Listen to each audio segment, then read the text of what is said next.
Hello and welcome to the Emotion of Work podcast, where we place emotion at the heart of the people, the processes and the place of work. Now today we're focusing on the people element, and in particular we're focusing on neurodiversity. And that's something that we haven't really kind of covered too much on the podcast today, so I'm delighted that we're going to do so today. Our guest that we're going to have describes himself as the neurodivergent coach. And supports employers with workplace needs assessment for neurodiverse individuals who might be having difficulties with everyday tasks in the workplace. And our guest aims to make recommendations to help improve effectiveness of the individual. And as well as that, Nathan also works with teams to help them become a more neuro-inclusive workplace.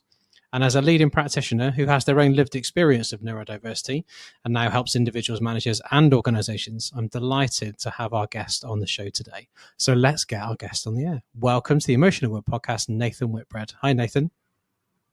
Hi, Phil. Thank you so much for having me. It's a real pleasure to be here. I'm looking Thank forward you. to this conversation. Yeah, me too. It's wonderful to have you here as well. So thank you so much for agreeing to come on. And when we had our off-air conversation, I was really excited because I think there's going to be some really useful stuff, really useful content in here for the audience today. So I think it's going to be good. Yeah, I just want to say thank you for that, because I found that really useful to actually have that conversation up front, so we could think about, well, what might this look like shape-wise? And that's not something that's ever happened to me before. So cheers, Phil. It was brilliant. You're very welcome. Yeah, no problem at all. You're very welcome.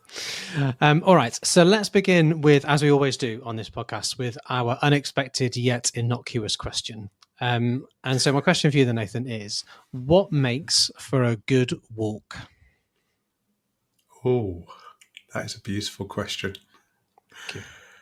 So I'm actually going on a walk later this year, and I hope it's going to be a good one. For me, there needs to be an element of adventure. There needs to be something in the unknown, and it needs to push you a little bit. So the walk I'm going to do the Welsh 3 Peaks. So, and do excuse my lack of memory, but we're going up Pen y Fan. We're going up the one in the middle, which I can't remember the name of, and then we're going to go up Snowdon, and we're going to cycle between them. Oh, wow. Wild camp in between. I mean, I did see some guys on YouTube that did this little adventure in about 16 hours, which was interesting. 16 hours? Oh, they was insane. So I'm just going to quickly... but we're going to do it over 3 days. It's a chance for 3 people to get together that don't see each other very often. And probably do some great conversations and overcome some interesting things, which we don't know what they're going to be yet. Mainly because we're going to night hike up Pen y Fan, so that should be interesting. Wow! So it's a night hike up Pen y Fan, and then a cycle up to the one in the middle that we can't remember. And then is that going to be a day? Is that going to be a day hike? That one? Or I think so. It's about 150 miles, I think, roughly, give or take. Okay. And then, wow, and then Snowdon? Yeah, I think it's about 30 miles onto Snowdon. And I think, the camping will be great as well. And I'm really, and what's really inspired me to think about this sort of stuff is that I read a book by Alastair Humphreys called Microadventures. I don't know if you've come across it. No. And, anyone that's listening, I'd really recommend this book, because what Alastair talks about is this idea, and he's got some real adventuring history. He's cycled around the world. He's done some incredible stuff. But he says, well, actually, we can all have adventures. They're just a walk outside our front door. And he would say things like, well, why don't you just go and sleep on a hill? Because actually it changes. So he's got this idea of the 5 to 9 adventure. So we leave work, we take a bivvy bag, we go and sleep on a hill, we go back to work the next morning. Wow. Scary, but a different way to look at the world. Yeah, definitely. Micro-adventure. I just love it. I just love the whole concept, because, I fundamentally believe life is one massive adventure. We just have a choice about whether we engage with it or not. Yeah. And I mentioned in my introduction that there's a lived experience of neurodiversity for you, and so how does that sense of adventure, or does that sense of adventure, or that desire for adventure, does that link in with your neurodiversity or your neurodiverse traits, or is it something that you've just kind of embraced as time has gone by? I think that probably There probably is a link there, and I think part of it is when you've had to kind of overcome and work stuff out. You've always got a choice. Do you shrink back and become less, or do you step forward and become more? I think that's probably the heart of it, Phil. And there's been so many different bits where I've had to make a decision to say, well, actually, I'm going to keep going. I'm not going to stop, even though this doesn't always look or feel great, or it feels really hard. So I do wonder if that's what it's a bit born out of. Okay. But there's also something quite deep inside me that says, actually, this life is for living. And something that really impacted me recently that sort of demonstrated this was a friend of mine unfortunately died quite recently. I think it was last year. And when I went to his funeral, he put on his gravestone this message that apparently was put on his gravestone, was the last thing he wrote in his journal, was just maximise joy. And I think maximising joy for me is about that spirit of adventure. Where are we going to go next? Where are we going to either bring joy to others or create joy for ourselves? And I mean authentic joy, not the sort of selfish joy, but the joy that, that we can share and participate in. Because I just think it adds so much to the lives we lead. So, long way of answering the question. Yes, I think is the answer. But yeah. No. I know. And I think so. Tom, I guess I'm interested then in the because one of the things that we talked about off air was how one of your favorite things in your work is seeing people's eyes light up when they find a way forward. And that really resonated with me. I think partly because I've been in learning and development, or I mean, even when I was really young, I wanted to be a teacher. I didn't become a teacher because I needed certain grades in my A levels, and I didn't achieve any of them. But I quickly found my way into training or learning and development, as it's probably known now. And so, and I guess in my head then I'm linking that to what you were describing there about the joy that other people can participate in that there's some joy in that for you in terms of seeing somebody's eyes light up when they find a way forward, but there's also some joy for the individual as well, because they're now sort of seeing a potential or seeing somewhere they can go. So how is it you do that? How do you how do you see people's eyes light up, and how do you help them find a way forward? So I don't know if I make them do it or anything like that. I think it's more about the partnership in terms of allowing someone to be heard and be seen is often an important component.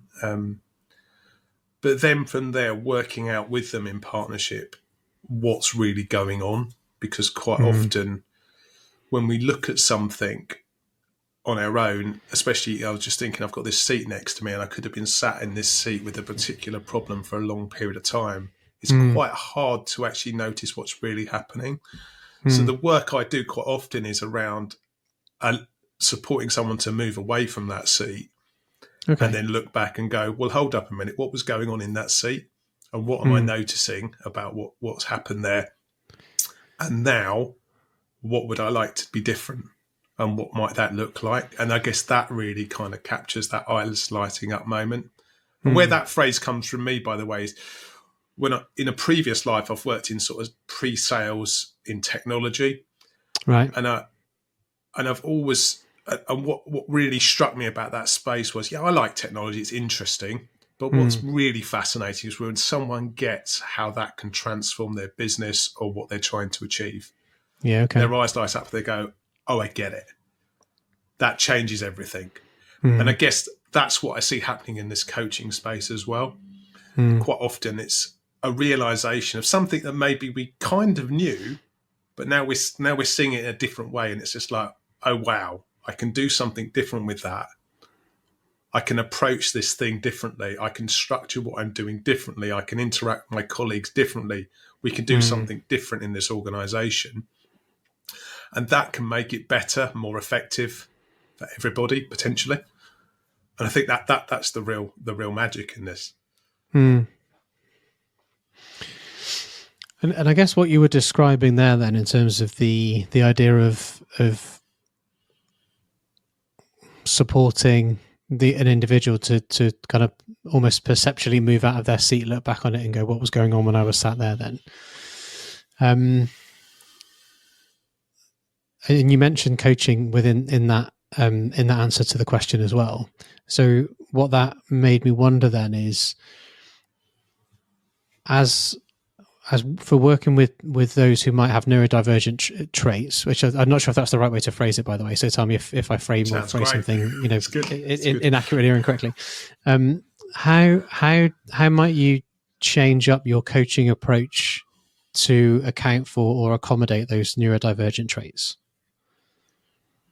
So I think the most important thing is to ask what's working and what's not. So I mean, I'm just even reflecting back on someone I worked with earlier today, where we were doing some coaching work, and we were doing all this stuff we would normally talk around in terms of contracting, in terms of agreeing what we're going to do, and the individual's going, "Well, I don't know. This doesn't make sense. You're putting me on the spot. I don't know how to deal with your questions."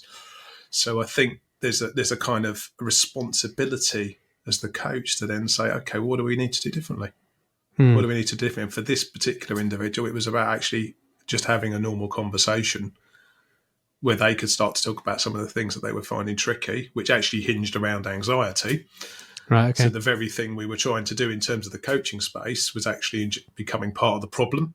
Yeah. So recognizing that's really important. So we needed to have a slightly different kind of conversation.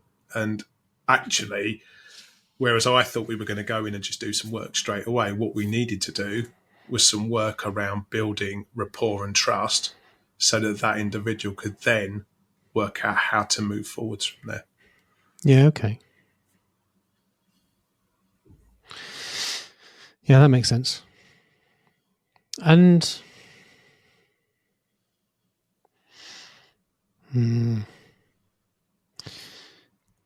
because I guess when you describe it or frame it in that way, it almost sounds really easy and straightforward. But I think my experience of discussions around neurodiversity in the workplace. So if I try and take that example and make it slightly different and try and make it kind of like a more of an everyday workplace thing, where you've got a line manager who maybe, doesn't really know what neurodiversity is. Maybe their only reference to autism is watching Rain Man with Tom Cruise and Dustin Hoffman in it. Who just doesn't kind of it doesn't know what to do, and then feels like they need to have, I don't know, or be equipped with lots of information or lots of knowledge or understanding or specific tools. And actually, it might just be as simple as saying, "What is it that you need?" But I don't know. I feel like that could be quite overwhelming as well, because it potentially puts the line manager at a place of vulnerability in terms of, I don't know, what if I can't deliver what they want? What if I can't, accommodate what they're asking for? And I just wondered if that might be something that you've experienced in your work. Absolutely, yeah.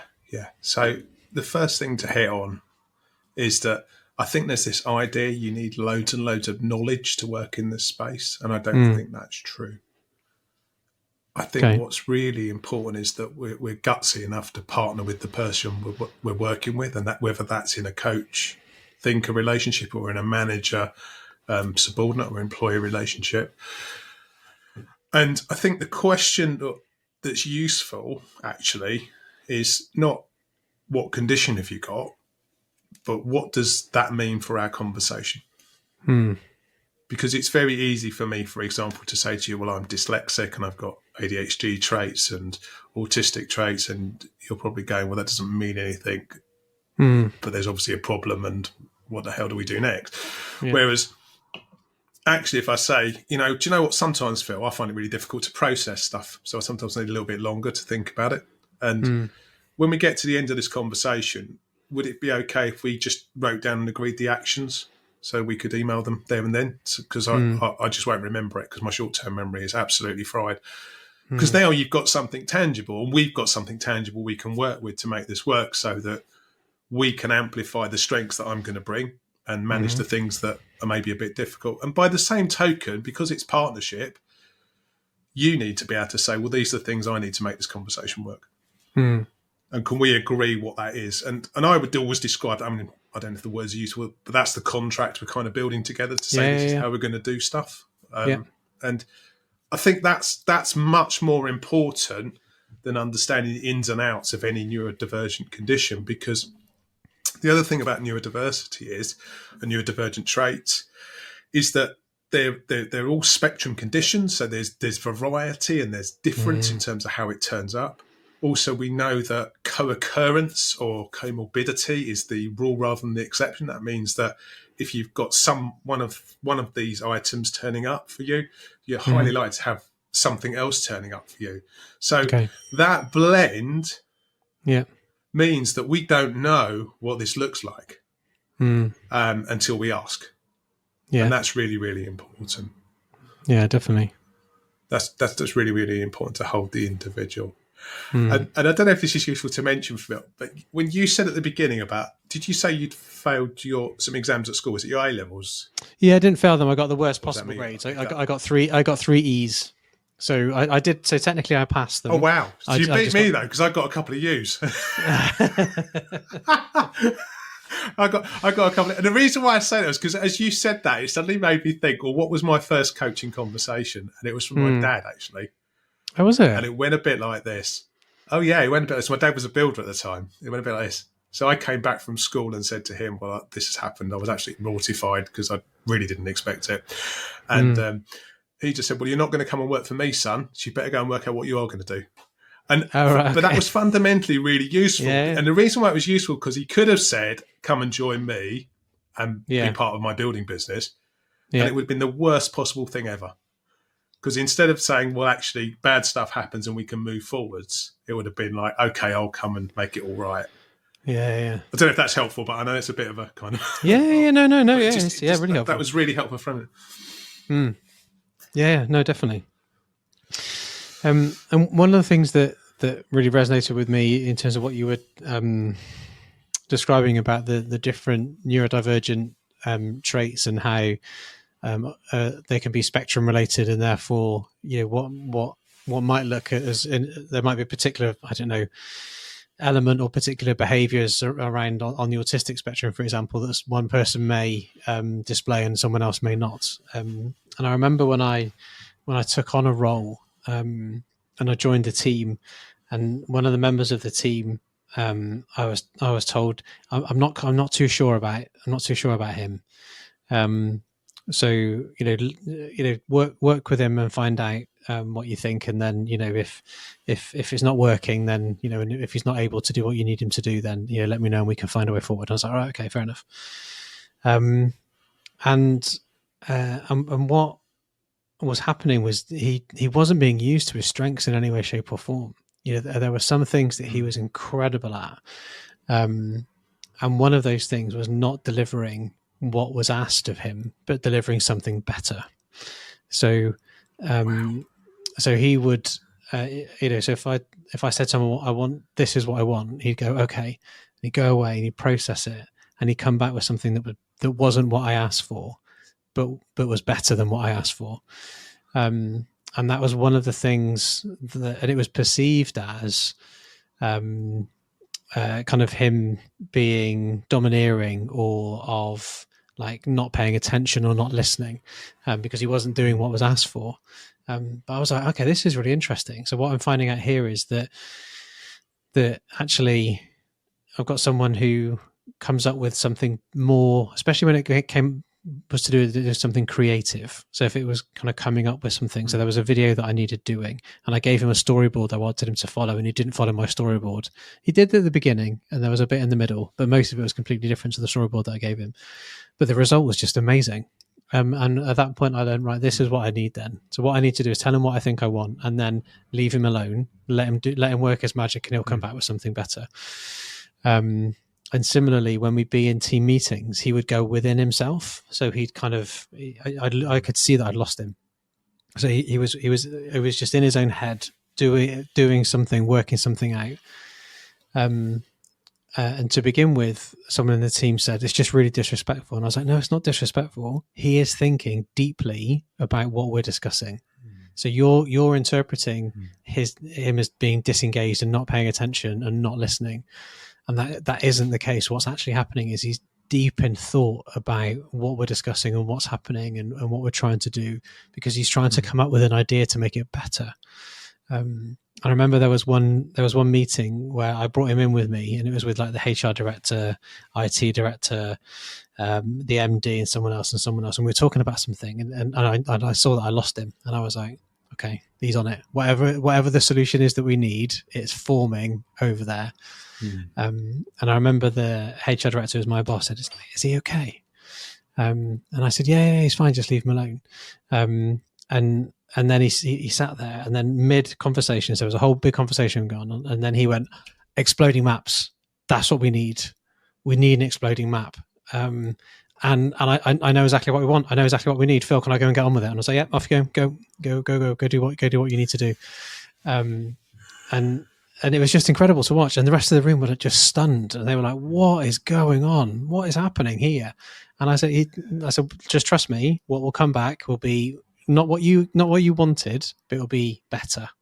It won't be what you expected or what you wanted, but it'll be better than that, because he's already got it figured out. He's already got it off, kind of down in his own head."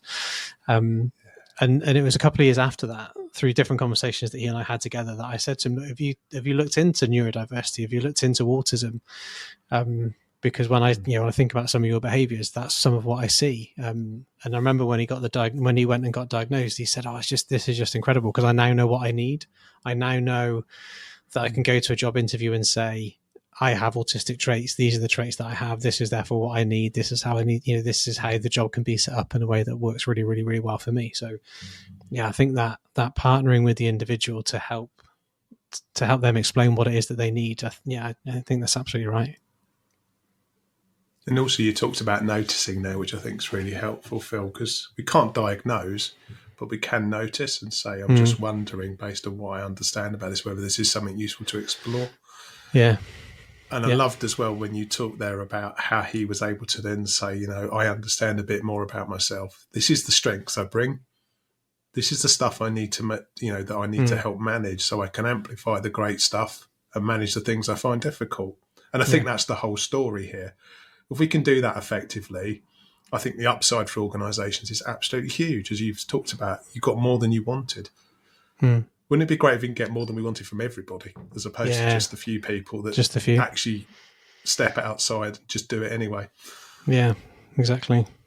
So I think then, I guess maybe we haven't talked about, I think what we described there then maybe takes us into the idea of myths. So what are some of the myths that you see or you hear or you experience around neurodiversity in the workplace?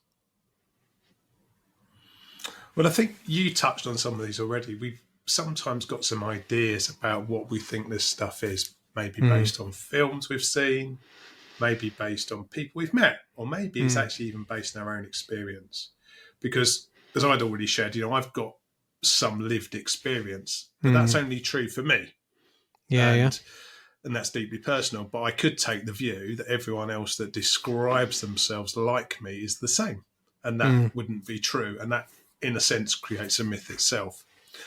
But I do think there is still a lot of narrative around that kind of deficiency idea. You're less than because you have this stuff. And as you've touched on, Phil, there's a huge upside when you release people and let them do what they do best. Yeah. But if you zero in on what they find difficult or challenging, and almost, I don't know why I'm thinking of that kind of that pestle and mortar, you almost grind it. Grind that stuff that's really difficult and challenging to the point that and let's forget about the stuff you might be good at, then that can create some real challenges.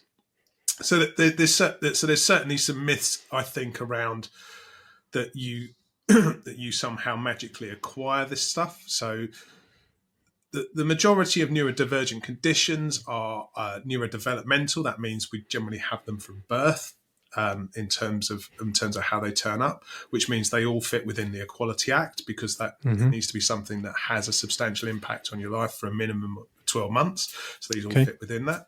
There are acquired things that can look the same. So trauma, PTSD, even some menopausal things can look similar. And that doesn't mean that we shouldn't absolutely make accommodations in the same way, but sometimes it's useful also to recognise the difference. That's really helpful. I think there's also some myths around the fact that there's certain traits that make you really suitable for certain jobs. So the classic example we see quite a lot of is this idea of computer programmer needs to have autistic traits to be. I mean, there's kind of a bit of narrative around that. And yes, that might be true for some people, but is that true for everyone that has autistic traits? No. So, and I would also argue that autistic traits, as you've already talked about, because you've talked about a learning development background, actually fit into other places within organisations and they have huge value to offer, and along with other neurodivergent. I know we talked about autism a little bit here. Yeah. So it's really important we start with the individual and what they bring, as opposed to our preconceptions about what we think that individual may bring. Yeah. Okay. And I think, I just really like that humanistic approach. Generally, I think I've talked on this podcast before about how the best boss I ever had was one that asked me on day one, "How do you want me to lead you? You got 5 days to think about it. Come back and give me an answer on day 5." She asked me on the Monday and I gave the answer on the Friday. And then we reviewed it on a regular basis because, my experience changed, what I was learning in the workplace changed, but it was just great. And I think that approach would work, work for everyone. And it takes you into that, what you were describing earlier on, as that kind of contracting conversation to go, yes, I can do this and I can do this, but I won't do that. So if I think about the same individual I was describing earlier on, when I asked him that question, in one of our review meetings, he said, I really want you to tell me when I don't meet the standards that you want, and when my work isn't exactly what you'd want or you'd hope or you'd expect it to be, because I just want to I want to learn, I want to be better, I want to understand how I can improve. I don't really care about what I do well, so can you just tell me when I need to do better? And I said, yeah, I'll do that. I'll be really clear with you when when I think your work hasn't met the standards, or where I think it needs improvement, or when it could be better. And I'm not willing to not tell you when you do stuff well. I said that just doesn't work for me. Kind of, in terms of my values, the idea of not telling you when you've done something well, that just doesn't work for me. So I'll more than happily, kind of make sure that if there's even the smallest shortfall in whatever way that might be, I will commit to letting you know what that is. And when you've done a good job, when you've done what I've asked you to do or what I need you to do, and or you've excelled, then I'm going to let you know those things too. So is that something that you're happy for us to agree on? Yeah, fine. So he didn't really like it. But,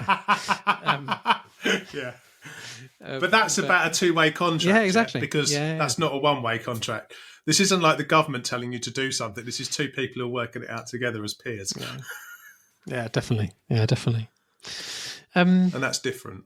Yeah, exactly. And I think, and that's about then respecting and treating the individual, for who they are, and for them to know what works for them, and to know what's best for them, and what what really, what helps them to be great at what they do, with all of the different things that they may have with them.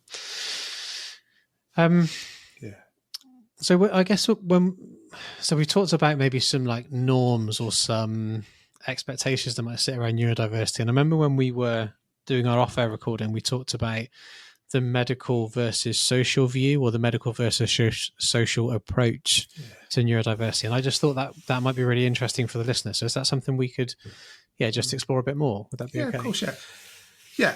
So just to frame it, it's just the process of support, really, and it's quite simple, really. I mean, the medical model just takes the view that the person is broken and needs to be fixed. A bit like if we went to the doctors, we'd go with our whatever, broken leg, heart condition, whatever it might be, and we would want to be fixed in some way, shape, or form.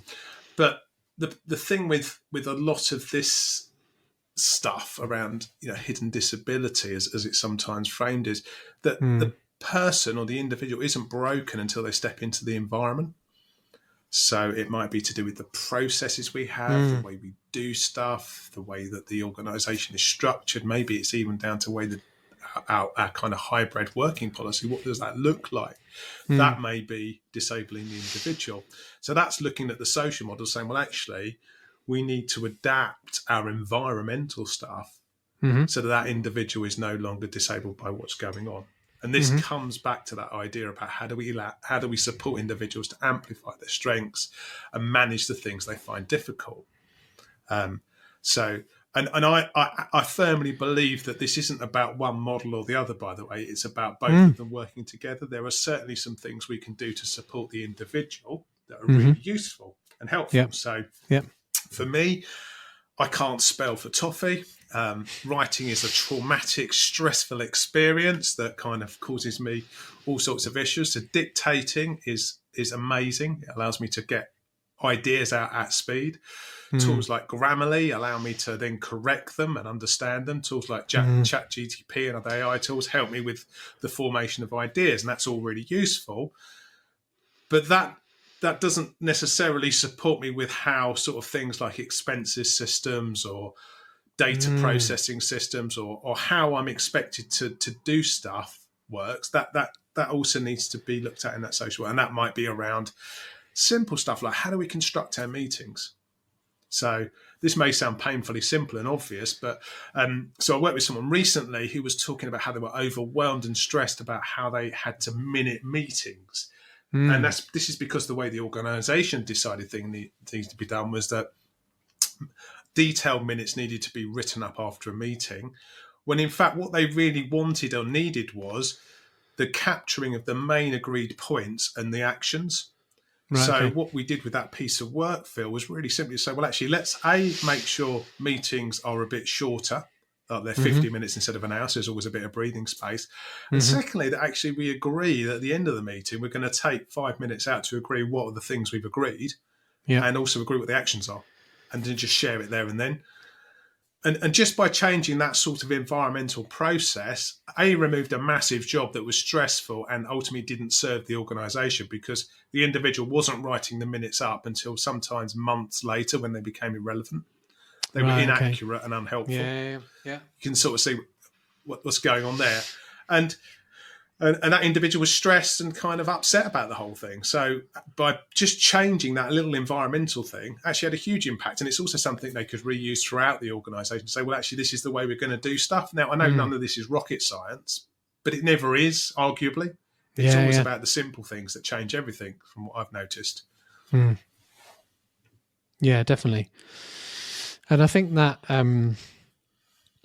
I guess, when you're describing things like the expenses system or the time recording system or the way you apply for annual leave or whatever that may be, those might be, some of the secondary processes that we just don't think about from an inclusivity perspective.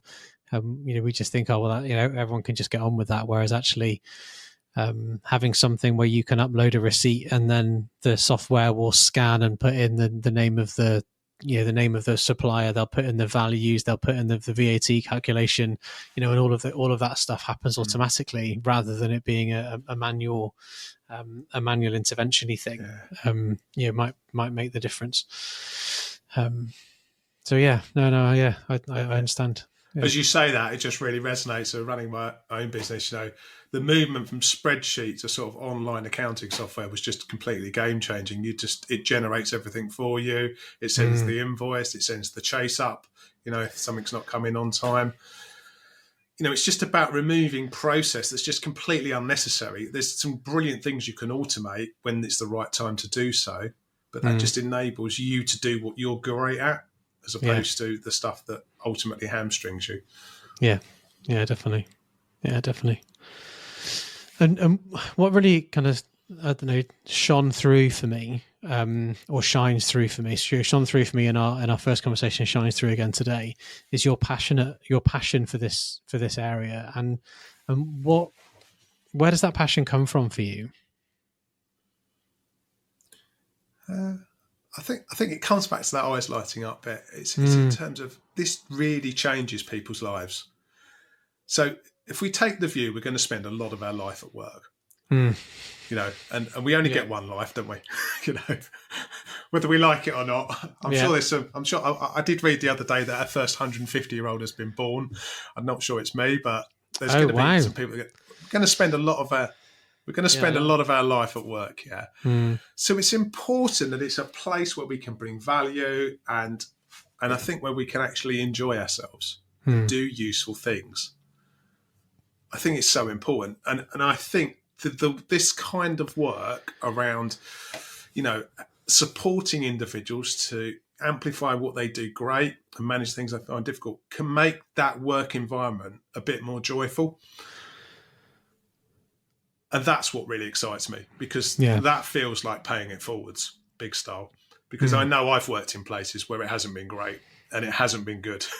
And that thing about Monday morning actually being a pleasurable experience is not something we all experience.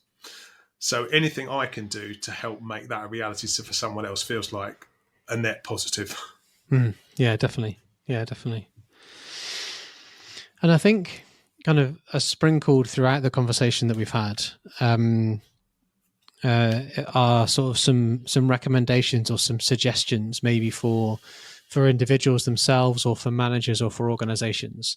And one thing I like to do is try and make it easy for the listener to kind of capture maybe some of the key things that they might want to think about or to reflect on or to take away from a podcast that we put together. So here's the cue for you, fair listener, that's what's about to happen. So what for you then, Nathan, would be your recommendations? Let's start with individuals, then we'll do managers, then organizations. So what support would you recommend for individuals in the workplace, first of all? Yeah, so if you are an individual, or maybe you're a colleague of an individual, it's the other thing. I think there's a joint responsibility here, actually, if we're noticing stuff about people we're working with. There's various things that can be supportive. So as Phil touched on earlier, it can be useful if you're recognising some of these traits to have either, for some people, a diagnosis is useful, for others not. But what you can always have is a workplace needs assessment, and that's where you sit down with a professional. It could be me, it could be someone else, and this is also stuff that you can get access to through the government access to work scheme, where they look at your working situation. They should be asking questions about, well, what are the things you're great at, and where are those strengths that need to be amplified, and also where are some of the things that are maybe a bit more tricky, and they can then compile a report effectively that records that with you, to build a document to help make the case for these are the things that would be helpful as reasonable adjustments under the Equality Act to help support you to be your most effective in the workplace. Okay. And off the back of that, whatever that support looks like, could be really useful. And that could include things like mentoring for you, mentoring for your manager, co-coaching, sometimes group coaching, sometimes assisted technology, sometimes looking at process changes within the organisation. The list is potentially endless, though there's lots. Most of this stuff, I would argue, is fairly low or reasonable cost for the benefit that's gained for the organisation and the individual. But that's certainly what would be useful for the individual. Wonderful. Thank you. And what we'll also do, fair listeners, we'll put a link in the show notes to Nathan's website, so that if you wanted to do one of those needs assessments, then you can easily find the link in there for you. What about for managers then, Nathan? What would be something that... So for managers, I think often awareness training is useful, and this is not to become a neurodiversity expert, by the way, just to absolutely caveat that. It's to be aware of what some of this stuff looks like and how it turns up, and how to support the individuals you're responsible for so they can be their best, how to manage them effectively, how to partner with them effectively, I think is the key bit. You can, and there's levels of training and stuff you can do there based on where you're at and maybe the level of responsibility you've got. Because obviously if you're running an organisation, or maybe you're running a HR department, you're going to need slightly different levels of knowledge and understanding to someone who's maybe a line manager within a smaller part of the organisation. There's also potentially, I mean, some of the things that I've worked with individuals have found useful is things like mentoring, actually, because sometimes we just have a really tricky relationship where we're trying to work out how to make it work. So mentoring can be really helpful. The other thing that I think is really good is actually connecting with peers and talking and working out what works in terms of how do we support each other as peer managers to make this work really well? What are we noticing that's been useful in the past? A bit like you shared, Phil. Having those conversations is really helpful, especially if you're in a tricky situation and you're not understanding how to move forwards. Because my understanding of being a manager is we want to do everything we can to lift our people up so they will take our job one day. They'll be that good. So what do we need to do to support them to get there? Yeah, wonderful. Fabulous. Okay. And then what about for organizations then? So maybe, maybe the listener is, working in the HR department, or they might be a senior leader within an organization. So if an organization is looking to think, right, how can we be as inclusive as possible? What support might be a useful recommendation for an organization as a whole? So there's lots of different things you can do. And I think largely it depends on where your organization is. I think there's a journey right from we're not really aware, don't know what's going on, through to we're doing loads of interesting things. And anywhere on that journey, there's more you can do. I would say awareness is really useful, but let's make sure it's more than skin deep in terms of it's not just awareness at the top, but it goes into how do we do stuff in our organizations? Are we actively engaging with neurodivergent communities when we build what we're doing? And when we construct how things work? I mean, you talked about learning and development, for example, Phil. Are we making sure that what we're delivering is accessible, and is it engageable from people who've got maybe different thinking and learning styles? And how does that work around neurodiversity? So I think that's really important. I think also from an organisation, it's often really useful to make sure we've got those kind of groupings or spaces where people can come to work out how to move forwards with different areas. So ERGs are a great way to do that in terms of employee resource groups, but making sure they're focused and have a clear objective. They should never, ever be moaning shops. They should be places where we say, let's come together and work out how to solve problems together. And another thing that can work really well in this space is things like action learning sets. For those of you that aren't familiar, action learning set is, I guess, the best way to describe it. It's like exploded coaching, really. You have a facilitator, and then you have a group of learners who are going to bring stuff, and they're actually going to learn together because they're actually focusing on solving similar types of problems, which is, a great way to proliferate learning across an organisation without having one-to-one conversations where everyone's trying to learn the same thing. They can kind of learn it collectively. So I think those things often work really well in organisations. The other thing that's really important is that we actually walk the walk and don't just talk the talk. So I think it's always useful if you've got leaders within organisations, particularly who have either had personal experience or really aware of what's going on, they're actually on the record talking about it. And we're putting it on the front foot, because I think as we talk about how we are including and what we're putting in place, and we actually turn that into part of, I guess, what defines and markets our organisation, it really flips this on the head and stops it being about a problem to solve and turns it into an opportunity to be embraced, both for the individual so they can be their most effective, but also for the organisation in terms of retention and attracting really interesting and potentially game-changing members of staff. Wonderful. Fantastic. What we'll also do is in the show notes, we'll put some links to some of the things that you recommend, that you referenced in there. So I'll put a link into action learning and what that is. I love the definition of exploded coaching. I've not heard that before. So we'll put links into that and some of the other elements that you mentioned in there as well. So that's fantastic. That's wonderful. Thank you. All right. So as we start to move then into into the final bit of the podcast then.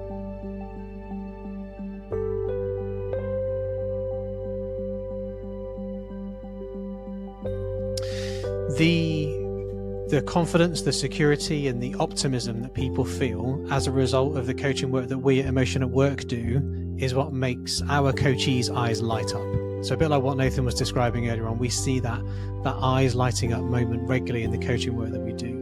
Now, our specialism is in all elements of human behaviour. And if you combine that with our care to make the world of work a better place for everyone, it creates coaching relationships which deliver the mastery of emotions and easy measurement of success. So if you or the people you work with are questioning your readiness, or maybe you're seesawing between feeling really productive and then wading through treacle and wanting that independent, supportive resource, then we have coaches available to help and support you now. Contact us on hello@emotionatwork.co.uk, and then maybe we can help your eyes light up as well. Okay, all right then, Nathan. So looking back, thinking about your practice, your experience, what has surprised you along the way? Gosh, it's many things. That's a really tricky question. Many things. I think I've been surprised at how small changes can change everything for some people. Really Tell me a bit more. Adjustments, and well, just individuals realizing that a change in working process or a change in the way a relationship works can actually put them in a really strong and good place at work.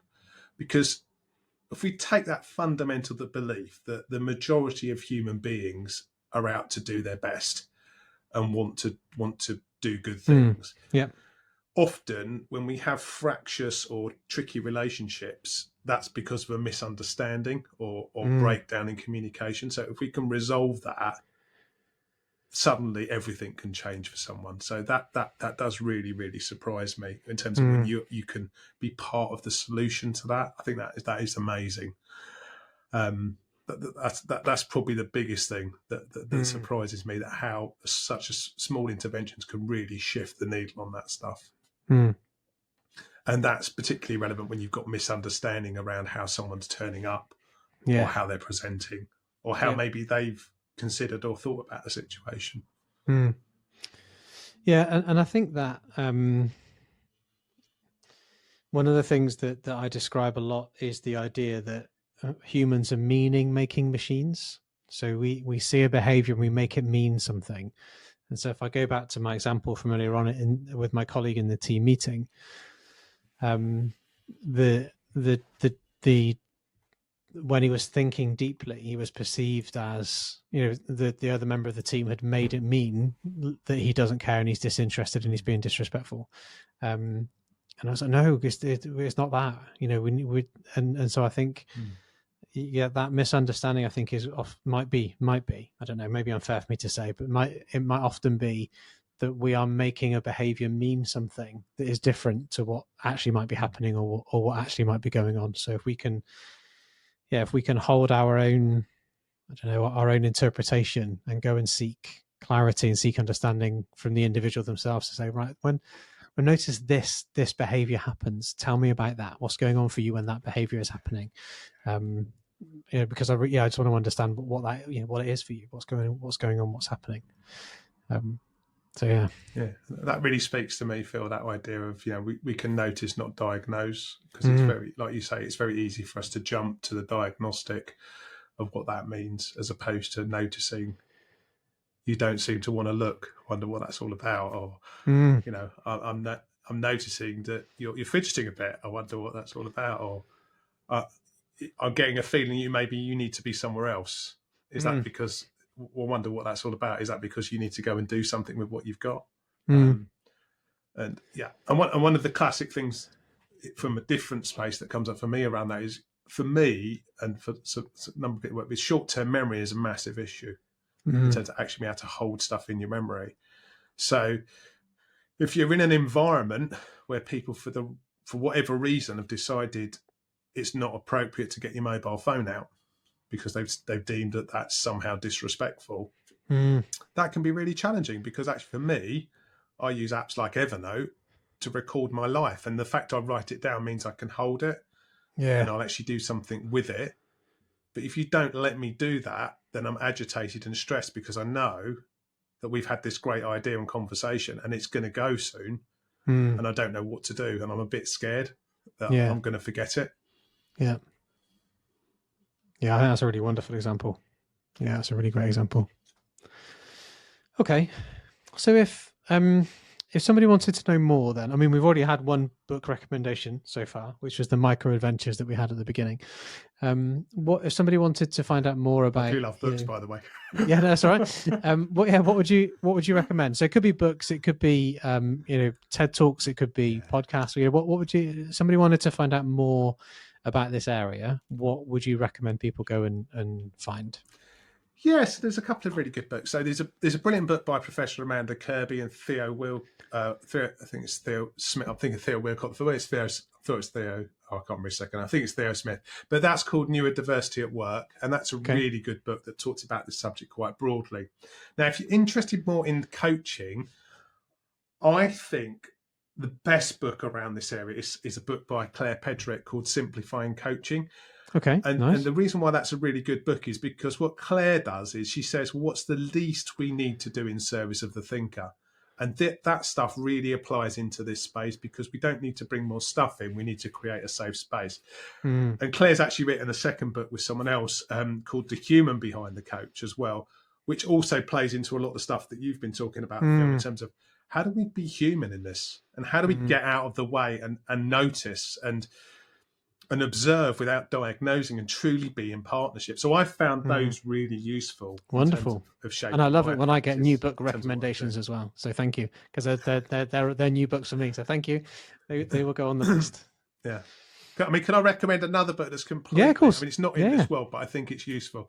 So the book that I'm reading at the moment is called The Material World, which I think is absolutely fascinating. And it talks about the 5 elements that make up our world in terms of sand, salt, and where they turn up, and where that kind of fits in terms of relevancy is the fact that we don't really understand what's going on until we look beneath the surface. And as I've looked, I know that's not relevant to what we're talking about here, but it is relevant to the fact that we need to look deeper. We need to look deeper into things to understand what's really going. To understand that every single microchip in every single phone that we use comes from a mine in America. And if we lost that mine, there would be no more mobile phones, because they wouldn't be able to build these super semiconductors. But if we don't appreciate that stuff, I don't think we can hold this world that we live in the way we need to. Okay, wonderful. I've loved all the different metaphors that you've used as we've worked our way through the episode today. It's wonderful. Your different metaphors have been fantastic. All right, if people wanted to get hold of you then, Nathan, if they wanted to get hold of you to find out a little bit more, how would you like them to do that? Well, I mean, choice is there. So you can contact me through the website, the neurodivergentcoach.co.uk. I'm quite active on LinkedIn, so really happy to have a conversation either in DMs or there. But please don't be afraid to reach out. And by the way, just because I do this stuff doesn't mean I'm the right person to work with you. I'm really happy to have a conversation. And also, if there's someone different that would be more useful for where you're at, I'm really happy to recommend other people that I've worked with and know about. Fabulous. Wonderful. In that case, then, that brings us to our final question then, Nathan. Is there something else or something more that you're thinking, feeling, or would like to say?